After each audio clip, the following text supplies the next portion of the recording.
La Colombie quitte l'UNASUR et l'accuse de complicité avec la dictature. Au Venezuela, la Colombie quittera l'Union des Nations Sud-Américaines, UNASUR, dans les 6 mois en raison de sa complicité avec la dictature de Nicolás Maduro au Venezuela, a annoncé lundi le président colombien Iván Duque.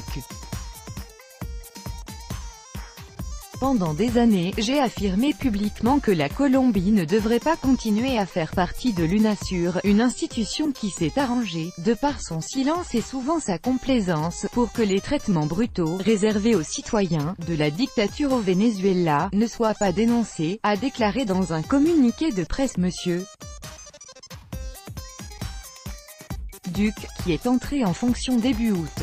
Le bloc régional, créé en 2008 à l'initiative des présidents brésiliens et vénézuéliens de l'époque, Lula et Hugo Chavez, n'a jamais dénoncé aucun de ces abus, ni garanti les libertés des Vénézuéliens, a ajouté M.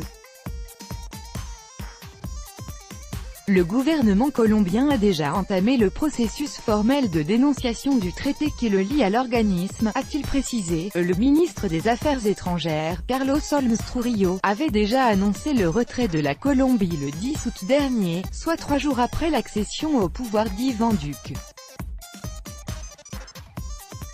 La Colombie continuera toutefois à travailler pour faire avancer le multilatéralisme dans la région en respect de la Charte démocratique interaméricaine, signée dans le cadre de l'Organisation des États américains, OEA, a déclaré Iván Duque, mais nous ne pouvons plus faire partie d'une institution qui a été la plus grande complice de la dictature du Venezuela, a-t-il indiqué. L'UNASUR, qui a son siège à Quito, est à l'origine composée de 14 nations.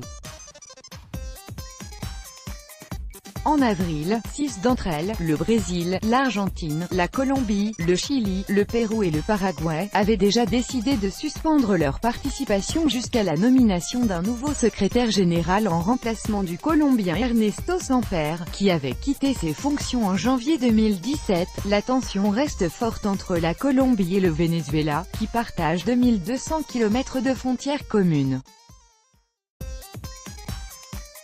Lors de son investiture, M. Duque avait lancé un avertissement à peine voilé au pouvoir du président vénézuélien Nicolás Maduro, qu'il avait déjà qualifié de « dictature » à plusieurs reprises, en assurant qu'il rejetait ce type de gouvernement.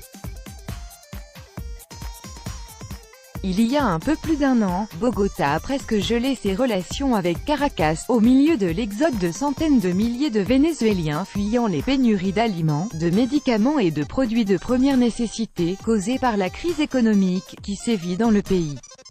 Tout droit de reproduction et de représentation réservé, copyright 2018, Agence France Presse.